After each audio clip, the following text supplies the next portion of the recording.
Hi everybody, this is Iram from Concept Learning and in this video we shall be talking about IELTS listening. Okay? और जो question type हम attempt करने वाले हैं वो है लेबल, डायग्राम और फ्लो चार्ट। इससे पहले मैप्स पे हमने वीडियो डाली थी।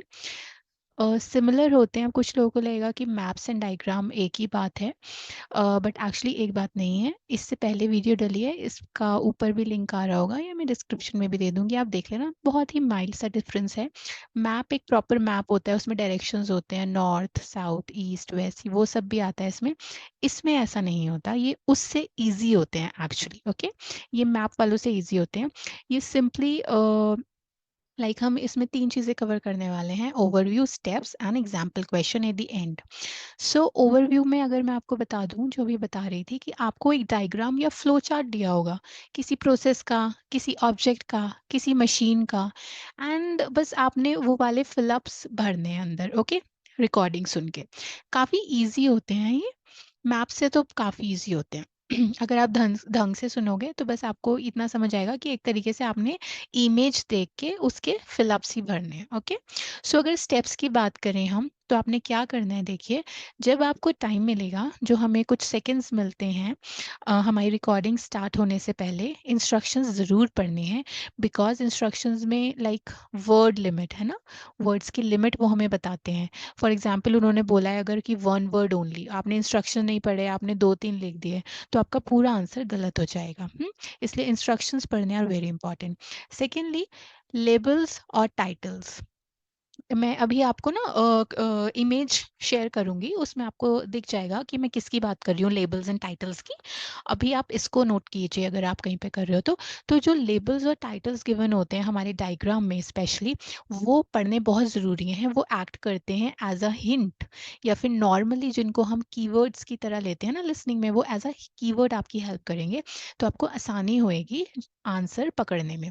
Then the third one is predict. अब आप प्रिडिक्ट कैसे करोगे? आंसर नहीं प्रिडिक्ट करना है, the type of answer predict करना है। फॉर एग्जाम्पल उस पर्टिकुलर ब्लैंक में क्या आ रहा है, नेम आएगा, कोई नंबर आएगा, कोई सी प्लेस आएगी, या इससे रिलेटेड ऐसा कौन सा वर्ड आ सकता है, कोई वर्ब आएगा, कोई एडजेक्टिव आएगा, क्या आ सकता है? आपने सिर्फ प्रिडिक्ट करना है, सो दैट थोड़ा इजी हो जाए आपके लिए आंसर को गेस करना। Now very important, watch out for distractors. Distractors काफ़ी ज़्यादा कॉमन है लिसनिंग में। कौन कौन से होते हैं? But, however, although, oh no, oh wait, और कौन से होते हैं? बट सॉरी, है ना? ये सारे डिस्ट्रैक्टर्स होते हैं। फॉर एग्जाम्पल वो कोई बात कर रहे हैं, फॉर एग्जाम्पल ऐसे है कि let's meet at 6 p.m. But wait, I have a meeting, so we will meet half an hour later. Okay, so ये डिस्ट्रैक्टर का एग्जाम्पल है।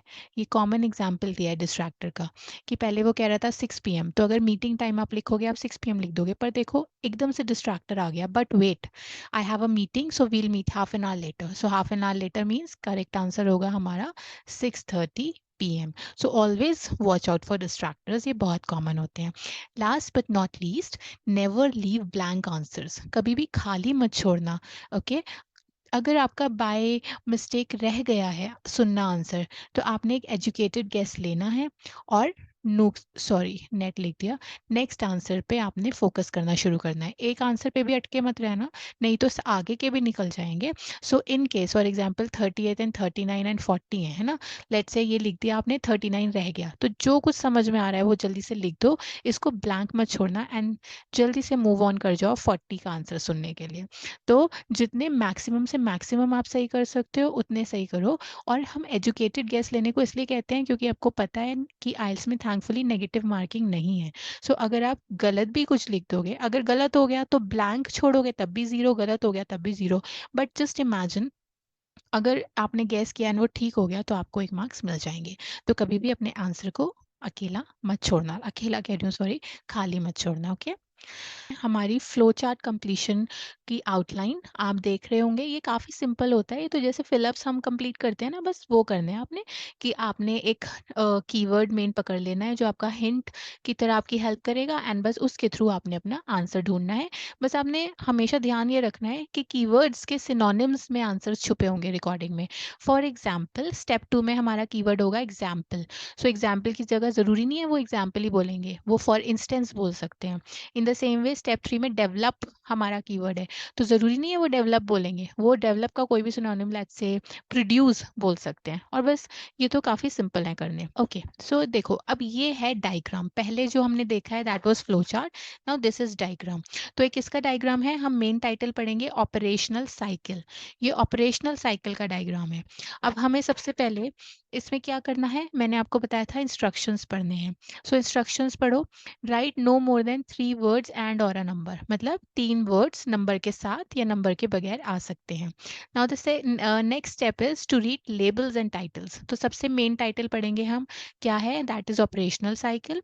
और देन हमारा सब टाइटल क्या है, आर सब टाइटल्स हैं नीचे जो भी आपको छोटे, देखो ऊपर सबसे ऊपर ग्लोबल सैटेलाइट दे रखी है, देन लेफ्ट हैंड साइड में बोर्ड दे रखी है, राइट हैंड साइड में मेट्रोलॉजिकल स्टेशंस दे रखे हैं। तो ये आपकी हेल्प कर सकते हैं डिटेक्ट करने में। ओके, उसके बाद हम मेन क्वेश्चंस पे आते हैं। They are 23 float dropped into ocean and, इसका मतलब ओशियन के साथ और कहाँ ड्रॉप हो रहा है सैटेलाइट के through. Then average distance travelled, distance कितनी ट्रैवल होएगी। And then 25th is float record changes in salinity and dash. इसका मतलब हम रिकॉर्ड कर पा रहे हैं चेंजेस दो चीज़ों में, पहला सैलिनिटी में एंड दूसरा किस में। सो काफ़ी सिंपल है, इतना मुश्किल नहीं है। इन केस अब मैंने आपको नेक्स्ट बताया था कि हमें प्रिडिक्ट करने होते हैं आंसर। सो अब चलिए आंसर्स प्रिडिक्ट करते हैं। जैसे अब हमारी प्रोडिक्शंस देखते हैं 23, 24 और 25th में। देखो 24th वाला तो बहुत सिंपल है, एवरेज डिस्टेंस ट्रेवल्ड। इसका मतलब डिस्टेंस आएगी, यहाँ पे नंबर्स आएंगे दैट टू डिस्टेंस की फॉर्म में, ठीक है। May be let's say kilometre और मीटर समथिंग की कितनी हमारी डिस्टेंस कवर हो रही है। उसके बाद है float records changes in salinity and, इसमें कोई नाउन आएगा क्योंकि दो चीज़ों में चेंज हमारा देख रहे हैं, वो सैलिनिटी में, सैलिनिटी भी एक नाउन है, दूसरी चीज़ में भी वो नाउन ही ढूंढ रहे होंगे। Now 23rd one is little difficult to predict. Float dropped into ocean and dashed by satellite.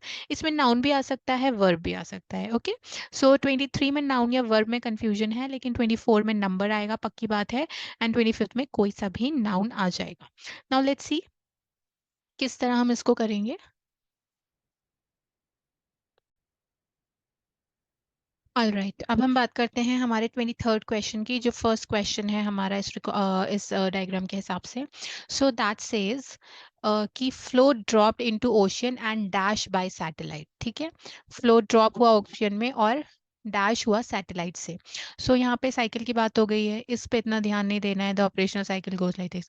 Now आपको इसको बात देना है, each of the floats. Okay, so float की जगह they have just, each of the floats की जगह they have used float, is dropped in the ocean. Dropped in the ocean is as it is from a boat at a set point and activated from a satellite. Now again, from a boat at a set point, ये irrelevant है। Okay, इसकी कोई बात नहीं हुई है question में, but इसका मतलब ये नहीं है कि आप नहीं सुनोगे, सुनते रहना। एंड एकदम से आ गया and activated from a satellite. Okay, from की जगह they have used by question में, एंड इन्होंने रिकॉर्डिंग में यूज कर दिया फ्रॉम। ओके, सो क्वेश्चन में ड्रॉप्ड इनटू द ओशियन और रिकॉर्डिंग में भी ड्रॉप्ड इनटू द ओशियन हुआ है, जो मेन कीवर्ड्स हैं। लेकिन उसके बाद बाय की जगह दे हैव यूज फ्रॉम, और क्या हुआ है सैटेलाइट के थ्रू। दोनों का मतलब तो थ्रू ही है ना, अगर आप बाय करो या फ्रॉम करो, है ना, तो इन दोनों का मतलब तो थ्रू ही हुआ है ना, ये इन दोनों इसके सिनोनिम है। सो इन्होंने सिनोनिम यूज कर दिया हमारे वर्ड के। तो इसके, सॉरी, सैटेलाइट नहीं होएगा यार आंसर, हमारा आंसर होएगा activated. So our answer is activated. Float dropped into ocean and activated by satellite. So यहाँ से start है, each of the float is dropped into the ocean and activated from a satellite. ये जो बीच में बातें हैं from a boat at a set point and all, ये सिर्फ आपको थोड़ा सा इधर उधर भटकाने के लिए है। मेन मकसद इनका ये है, activated from a satellite, and that's your answer. That's it. Now let's move to next question. तो इसमें क्या गिवन है हमारा एवरेज डिस्टेंस ट्रैवल्ड। तो हमारा मेन कीवर्ड है डिस्टेंस, इसका मतलब यहाँ पे कोई सा नंबर आएगा किलोमीटर और मीटर में। हमारी रिकॉर्डिंग कहती है stage eight depth for about 10 days. मेरी एक स्टूडेंट ने 10 लिख दिया था, लेकिन आपने ध्यान रखना है यहाँ पे डिस्टेंस गिवन है, डेज नहीं गिवन है। ओके, टाइम पीरियड ऐसे नहीं गिवन है कि टाइम पीरियड या लेंथ कितनी है, नो, डिस्टेंस, सो मीटर या किलोमीटर। तो हम आगे भी सुनेंगे। During this time it's possible for it to cover quite large distances but the average is 50 kilometers. That means हमारा 50 किलोमीटर आंसर है। सिर्फ थोड़ी सी पैराफ्रेजिंग हुई है। कवर क्वेश्चन में पूछा है डिस्टेंस ट्रैवल्ड, और ट्रैवल डिस्टेंस की जगह हमसे रिकॉर्डिंग में बोल दिया है कवर डिस्टेंस। तो डिस्टेंस को ट्रैवल करो या कवर करो, one and the same thing. हमारा आंसर है 50 किलोमीटर्स। आप ऐसे भी लिख सकते हो, ऐसे भी लिख सकते हो। It is one number and one word, और हमें more than 3 words and a number allowed है, so it is a correct answer. So our answer is 50 kilometers. बात करते हैं अपने 25th क्वेश्चन की। वो बोलते हैं float records changes in salinity and dash. So देखो, इसको थोड़ा अलग अलग कर लेते हैं, सेग्रीगेट कर लेते हैं। फ्लोट जो है वो रिकॉर्ड करता है चेंजेस को सैलिनिटी में और किस में, प्लस किस में। तो लेट्स सी, मैंने प्रिडिक्ट किया था यहाँ पे नाउन आएगा, जरूरी नहीं है नाउन ही आए, कुछ और भी आ सकता है, बट लेट्स सी प्रिडिक्शन कैसी होती है। सी, इसका मतलब ये नहीं है कि आप गलत प्रिडिक्ट कर लोगे तो आंसर भी गलत ही लिखोगे, नो। प्रिडिक्शन सिर्फ आपकी हेल्प करती है सही आंसर तक पहुंचने में, ओके, और बाकी कुछ नहीं। So recording says from surface it collects the data. तो क्वेश्चन में रिकॉर्ड है और रिकॉर्डिंग में कलेक्ट्स दे दिया है, ओके। रिकॉर्ड्स चेंजेस का मतलब डेटा की बात हो रही है, सो दैट मीन्स हमारा आंसर आने वाला है। Most importantly variations. Now you have to see this. Question में हमें गिवन है चेंजेस, और रिकॉर्डिंग में हमें चेंजेस का ही सिनोनिम गिवन है वेरिएशन, ओके। किस किस में वेरिएशन?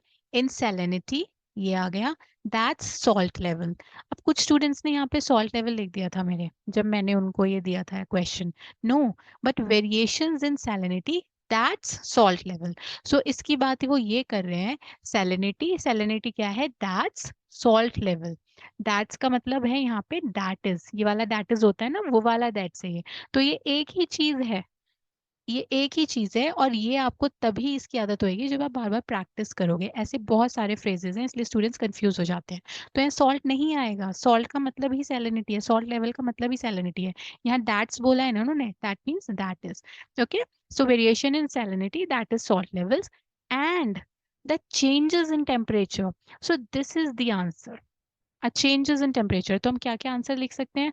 अगर वैसे तो 3 वर्ड अलाउड है तो हम चेंज इन टेम्परेचर लिख सकते हैं। अगर 2 वर्ड्स अलाउड होते तो आप क्या करते?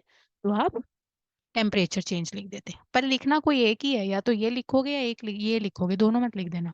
अ bit like under water water balloons, weather balloons, okay. So हमारा यहाँ पे क्वेश्चन है चेंजेस। इसमें सबसे ज्यादा स्टूडेंट गलती करते हैं कि सैलिनिटी के आगे दैट्स करके सॉल्ट लेवल लिख दिया है उन्होंने, तो वो सॉल्ट लेवल को ही आंसर करते हैं। आपने समझना है this that is salt level, and फिर चीज आ रही है अगली, changes in temperature. So our answer is this and that's. इसे रिवाइज कर लेते हैं। तो क्या करना है हम इसमें, जैसे ही हमें क्वेश्चन मिलेगा, हमारे पास टाइम होगा, हमें उस टाइम में क्वेश्चन रीड करने हैं, इंस्ट्रक्शन रीड करने हैं, उसके बाद टाइटल्स या जिनको हम लेबल्स भी बोलते हैं वो रीड करने हैं। जल्दी से आंसर का टाइप प्रेडिक्ट कर लेते हैं अगर कर सकते हैं तो। देन कीवर्ड्स ढूंढने हैं एंड देन एक्सपेक्ट करना है उन कीवर्ड्स के सिनोनिम रिकॉर्डिंग में, ओके। सो आपको वर्ड्स के जितने सिनोनिम्स याद होंगे आपको हेल्प हो जाएगी। मोस्ट ऑफ द स्टूडेंट्स को क्या होता है, आंसर सुनाई आ जाता है लेकिन उन्हें समझ इसलिए नहीं आता बिकॉज उन्हें पता ही नहीं होता कि वो उनके कीवर्ड का सिनोनिम ही है, राइट। एंड हमेशा डिस्ट्रैक्टर्स को लुक आउट करना है, डिस्ट्रैक्टर्स काफी कॉमन है।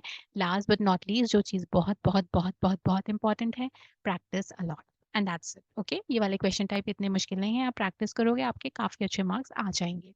होपफुली आपको ये वीडियो हेल्पफुल लगी होगी। इनके में ask any questions via comments, और you may simply DM us on our Instagram handle, जिसका लिंक मैंने डिस्क्रिप्शन में दे दिया है। आगे आएंगे और सारी वीडियोस के साथ। Till then take care, bye bye and all the very best.